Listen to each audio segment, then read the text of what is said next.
I'm Steve Ela of Ela Family Farms. I'm Reagan Choi.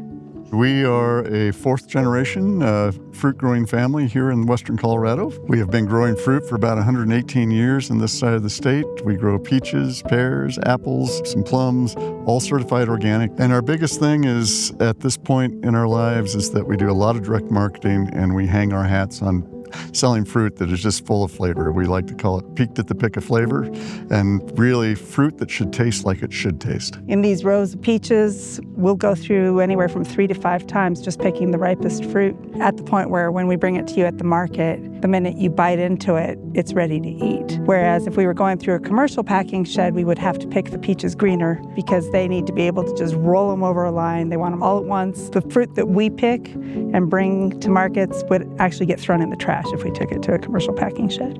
But as part of that, we also have a commercial kitchen on the farm that we take all our off-grade fruit, the fruit that we can't sell as firsts or seconds, and we process it into dried fruit, applesauces, fruit jams, fruit butters, freeze-dried fruits, some apple cider.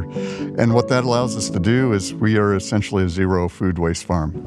So anything we pick is going to go somewhere. It's either going to get sold to people fresh, it's either going to get put in a jar or in a bag as a piece of dried fruit. And we think that's really important as organic growers.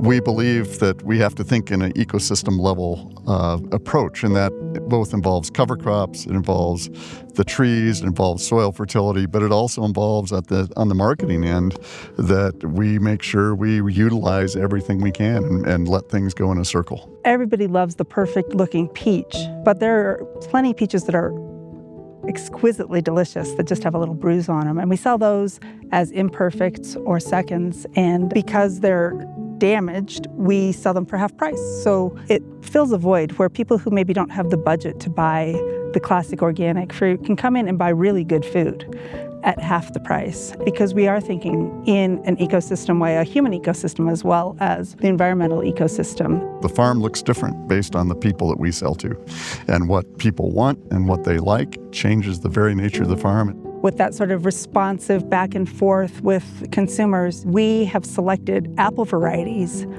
so that we're ripening a different variety pretty much every week throughout the fall. And people can come to the market and taste a brand new variety pretty much each week, sometimes 2 or 3. What we're committed to is picking that fruit when it tastes really good, when it has the flavor it should have and could have, selling it, and then moving on to another variety rather than trying to store it for 1 or 2 months. And our farm is just nearly carbon neutral. And that includes the fuel to drive to the Front Range for farmers markets. So we are, by generating electricity, by growing trees, by growing cover crops, by putting organic matter in the soil, we feel like we're trying to do the right thing and not contribute to more of the world's problems. We are both committed to the ecosystem of the farm and our customers, but also to our communities, because this is who supports us too. Mm-hmm. And I think the year we had just a terrible fall freeze in October 2020.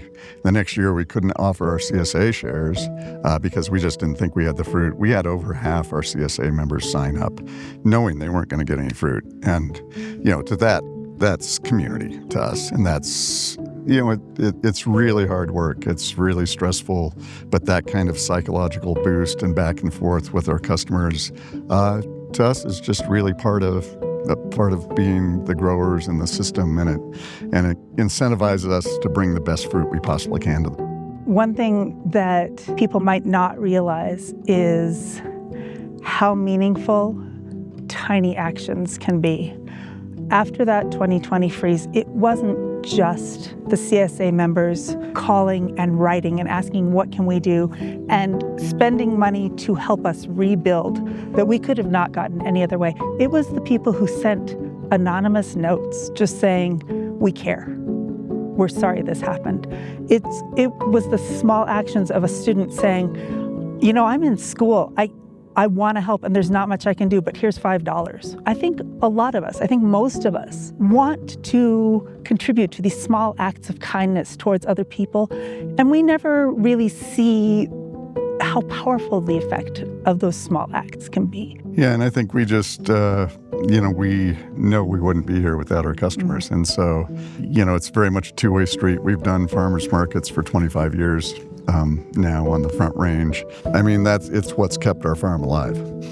We would not be here without that outlet. We're maybe getting a little tired, but when we're there, it's full on because of the really good people, just like Reagan said. So we want to thank our customers for letting making it worth it. Yeah, letting us do this.